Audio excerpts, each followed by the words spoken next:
Salut à tous, on se retrouve aujourd'hui pour parler du Paris Saint-Germain ce dimanche 31 décembre. Donc petite parenthèse avant de commencer l'épisode du jour. Donc c'est le dernier épisode de l'année 2023. Donc je vais vous remercier d'avoir été aussi nombreux à me suivre tout au long de cette année 2023 sur les infos concernant le Paris Saint-Germain. J'essaie de tout vous mettre chaque jour à peu près 10 minutes. Donc les compos probables quand il y a un match, les déclarations de joueurs, je sais pas, les photos de l'entraînement, tout ça. Donc merci à vous bien sûr. Et on espère une grande réussite pour la nouvelle année pour le PSG. Pourquoi pas réaliser ce rêve. 2024 va rimer, enfin ça rime pas du tout, mais peut-être avec la Ligue des Champions bien sûr, parce que là on sait que c'est la Real Sociedad en 8e, même si c'est pas fait, on a bon espoir du côté de Paris, donc voilà, merci à vous pour cette année 2023. Donc on commence aujourd'hui, en ce dernier épisode de l'année, on commence tout d'abord avec la préparation qui continue pour le TDC, donc en gros le trophée des champions 2023, parce que là on est le 31, demain on est le 1er, mais mercredi on est le 3, et mercredi il y a un match contre l'équipe l'équipe de Toulouse, ça sera au Parc des Princes, et quelques photos lors de l'entraînement aujourd'hui. Donc aujourd'hui il y a entraînement, demain il n'y a pas entraînement, demain lundi ça sera tranquille, ça sera repos avec la famille, puis reprendront les joueurs mardi pour préparer le match bien sûr.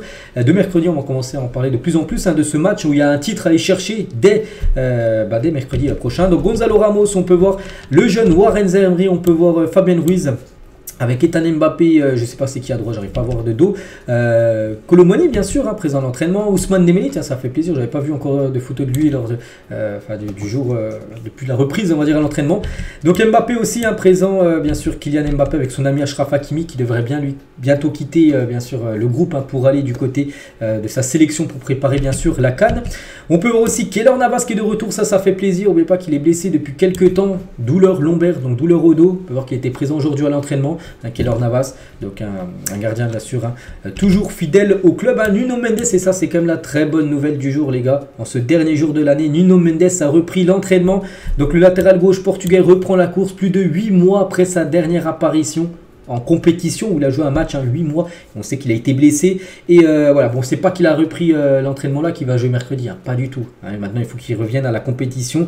Alors, je pense que ça sera dans un mois minimum, au moins un mois. Voilà, déjà le revoir sur la pelouse, ça fait plaisir, le revoir toucher un peu le ballon, ça fait plaisir. Donc là c'est entraînement individuel, il s'entraîne pas encore avec le groupe, il peut pas mettre de l'intensité, tout ça, trop de risques de rechute, c'est pour ça qu'il s'entraîne tranquillement avec un préparateur physique, mais ça fait plaisir quand on sait le match le 14 février prochain contre la Real Sociedad, on peut le voir déjà à l'entraînement un mois et demi avant ce match crucial. On peut se dire peut-être qu'il pourrait être disponible pour cette rencontre, donc voilà, on espère le revoir le plus rapidement possible. Et surtout à 100%. Fabien Ruiz aussi a fait son retour à l'entraînement collectif. Et il y avait aussi entraînement en salle pour un peu de renforcement musculaire pour Keylor Navas, Ugarte ou même Bradley Barcola. Et à la sortie de l'entraînement, seulement Carlos Soler et Hugo Ekitike se sont arrêtés pour saluer les dizaines de supporters présents, parce qu'il y a souvent des supporters qui attendent les joueurs pour avoir des autographes, des selfies. Il n'y en a que deux qui sont arrêtés, donc Soler et Hugo Ekitike. Donc tous les autres, ils ont juste fait coucou, mais ils ne sont pas arrêtés en gros. Donc en temps normal, Barcola et Kolo Muani peuvent aussi s'arrêter de temps en temps à la sortie du campus, mais sinon les autres c'est très rare. Bon, de temps en temps ils sont peut-être arrêtés une fois, mais sinon les autres voilà, ils rentrent directement chez eux à la fin de l'entraînement. Concernant le programme, je le montre tous les jours, bon je pense que vous le connaissez, mais bon voilà, je le montre tous les jours, on va le montrer aujourd'hui. Donc contre Toulouse les gars, c'est mercredi, après il y aura Revel, ça sera dimanche prochain, puis après il y aura l'équipe de Lens. Tiens les gars, Revel c'est dimanche. Dans une semaine jour pour jour et dans 2 semaines jour pour jour, ça sera un déplacement à Lens, ça sera la reprise de la Ligue 1.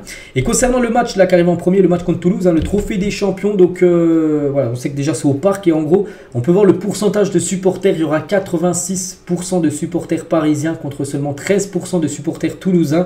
Donc voilà, on peut dire déjà que c'est un match à domicile, même si c'est rien à voir avec un match à domicile parce que c'est un match à part, c'est pas un match de championnat on peut dire, mais bon, on peut voir qu'il y aura beaucoup plus de supporters parisiens que de supporters toulousains au parc mercredi soir. Et concernant ce match, concernant ces deux joueurs qui vont partir avec leur sélection, donc le PSG n'est pas encore certain des présences ou non d'Hakimi et de Kangini au trophée des champions. Donc mercredi, le club continue à négocier avec la Fédération royale marocaine de football afin de s'attacher les services de l'international marocain. Ils vont essayer de demander au Maroc, voilà, ce serait bien de le conserver voilà, pour jouer ce match. Après, peut-être le Maroc peut refuser parce qu'il y a la CAN. Imaginez, il se blesse ce match-là, il pourrait être forfait pour la CAN. Donc c'est un double tranchant, on va voir ce que va décider bien sûr le Maroc. Et celle de l'international coréen serait bien plus probable, donc lui il devrait normalement être là. Mais pour Hakimi, on ne sait pas. Hakimi, vraiment, on attend la décision de la sélection marocaine.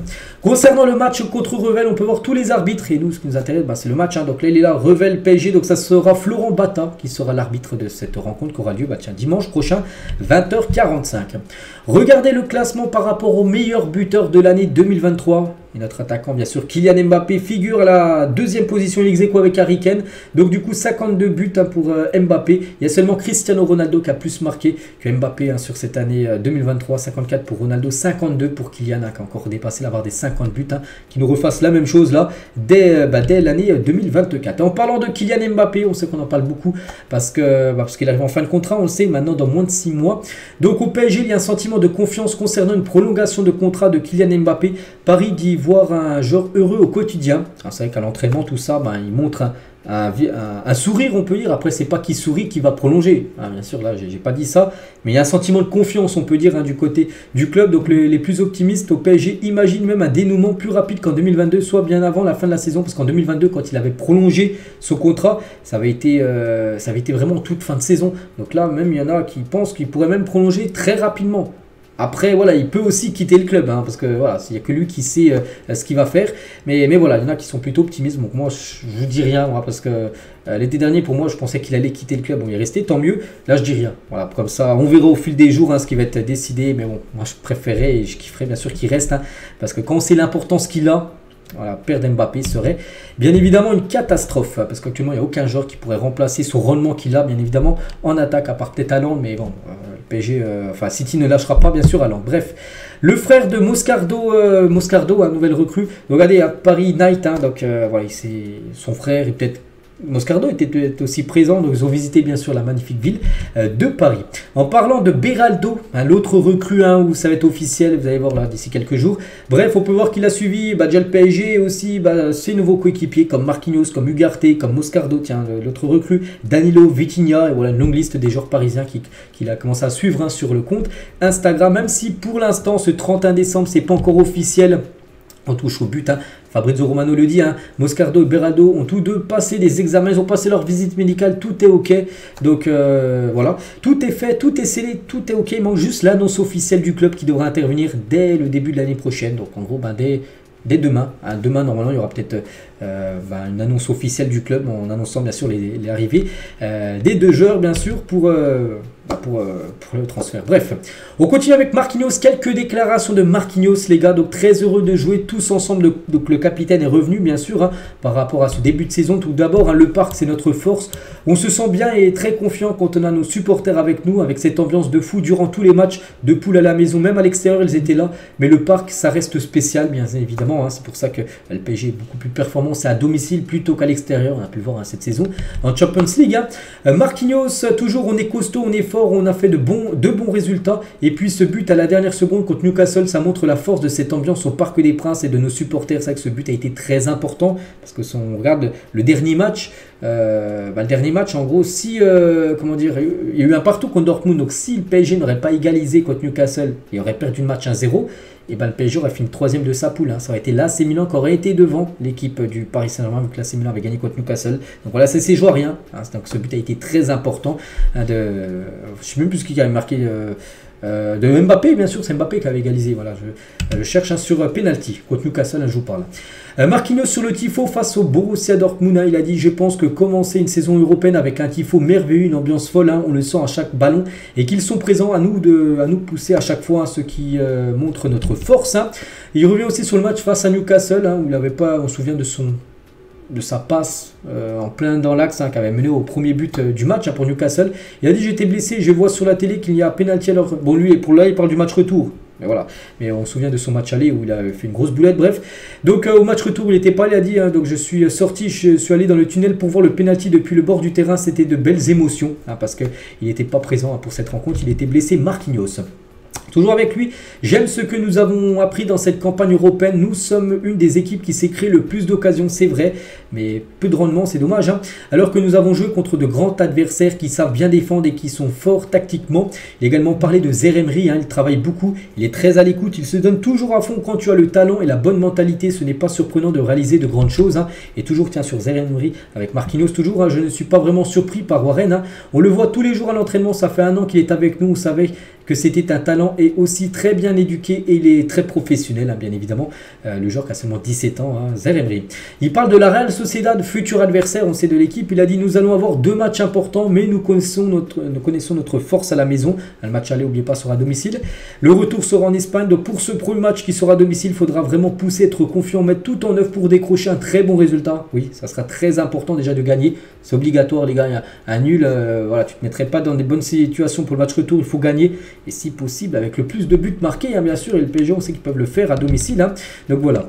En début de saison, il y a eu beaucoup de nouveautés, à commencer par les idées de jeu du coach. Hein. Il y en avait beaucoup de nouvelles choses à en prendre. On l'a ressenti dès le premier entraînement. L'équipe a eu besoin aussi de se connaître. Hein. C'est qu'avec le nouveau coach Luis Enrique qui a amené sa façon de jouer, hein, ben voilà, il y a beaucoup de choses à apprendre tout simplement, voilà ce qu'il a pu dire Marquinhos. Hein. Je trouve ça très bien d'avoir une équipe jeune, hein, qui malgré la jeunesse a beaucoup de caractère et de talent. Je pense que le coach forme très bien les jeunes joueurs. Il a également dit, hein, donc nous étions la 3e équipe la plus jeune de la phase de poule de Ligue des Champions et en tant que capitaine, je veux les aider au maximum. J'essaie de leur transmettre l'expérience que j'ai accumulée en jouant cette compétition ici depuis 10 ans et maintenant l'objectif c'est bien de jouer la Ligue des Champions, maintenant c'est de gagner cette compétition. Hein. On sait c'est le rêve ultime de tout le club, hein, du PSG. Sur les jeunes joueurs au PSG, il a dit je serai toujours là pour eux. Hein. Je crois que tous les jeunes joueurs se sont sentis très à l'aise depuis leur premier match, en confiance bien sûr, hein, dans l'équipe. Hein. Et pour finir, sa dernière déclaration, les gars, de Marquinhos. Hein. Donc on a beaucoup travaillé l'aspect défensif et j'ai pas mal de nouveaux coéquipiers. Il y a beaucoup de qualité, les nouveaux joueurs sont très forts. Je pense que le coach a beaucoup d'options et ça fait vraiment plaisir d'apprendre à les connaître. Hein. Donc voilà l'interview tout simplement de Marquinhos qu'il a pu faire dans PSG TV bien sûr, hein, en cette fin d'année. Donc voilà les gars ce qu'il y a à dire aujourd'hui. J'espère que ça vous a plu. On se retrouve l'année prochaine dès demain, hein, pour le prochain numéro. Je vous souhaite une très bonne journée, très bon réveillon à vous et à demain.